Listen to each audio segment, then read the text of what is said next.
Hi மக்களே. இன்றைக்கி காலையில் நியூஸ் பார்க்கும்போது தான் தெரிஞ்சிச்சு ரெண்டு கட்சி ஒன்றாக இணைஞ்சிருக்காங்க அப்படின்னு. அதாவது ஓபிஎஸ் அவரும் நம்ம டிஎம்கே சாரும் மக்களுக்கெல்லாம் ஒரு தெளிவு கொடுத்துருக்காங்க.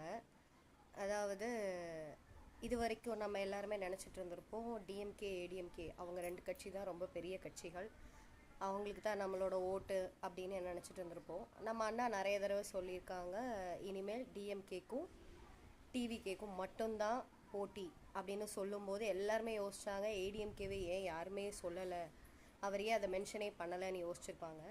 இப்போ தெரிஞ்சிருக்கோம் எதனால் அவர் மென்ஷன் பண்ணலைன்னு. ஏன்னா அவங்களுமே ஃப்யூச்சரில் போய் டிஎம்கேயில் சேர்றதுக்கான வாய்ப்புகள் ரொம்ப ஜாஸ்தியாக இருக்குது.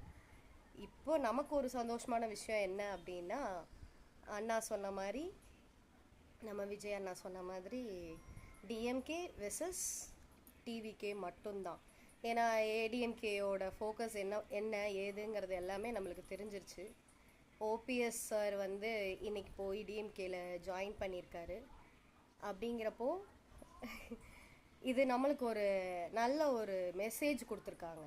நாங்கள் ரெண்டு பேரும் ரெண்டு கட்சியெலாம் இல்லை, நாங்கள் வந்து ரெண்டு பேரும் ஒரே கட்சி தான்.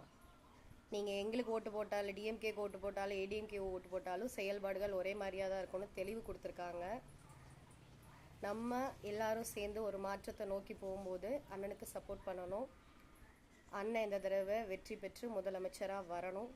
அதுக்கு நம்மளோட சப்போர்ட்டு அண்ணனுக்கு கண்டிப்பாக கொடுக்கணும். இவங்க செயல்பாடுகள் எல்லாமே நமக்கு கொடுக்குற பூஸ்ட் மாதிரி தான், நமக்கு கொடுக்குற பாசிட்டிவ் மாதிரி தான். நம்ம அதை நோக்கி மட்டுமே செயல்படுவோம். தேங்க்யூ.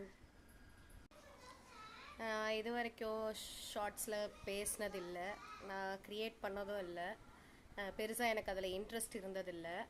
ஆனால் வந்து ஒவ்வொரு தடவை வந்து டிவிகேவை பற்றி மற்றவங்க பேசும்போது நம்ம ஏதாவது ஒன்று பேசணும் வைக்கணும்னு ரொம்ப ஆசையாக இருக்கும்.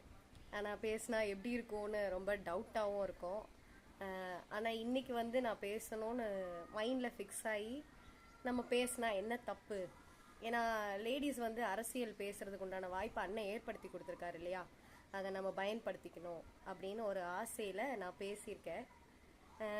இது வெளியில் இருக்கிற லேடிஸ்க்கு தெரிஞ்சாலும் சரி, எல்லாருக்கும் அதை பற்றியான விழிப்புணர்வை ஏற்படுத்தணும். கண்டிப்பாக டிவிக்கு பற்றியான விழிப்புணர்வை ஏற்படுத்தணும். மேக்ஸிமம் 99% லேடிஸ், ஜென்ஸு, குழந்தைங்க, பெரியவங்க எல்லாருமே அண்ணன் சப்போர்ட் தான். அதில் எந்த விதமான மாற்றமும் கிடையாது. Happy to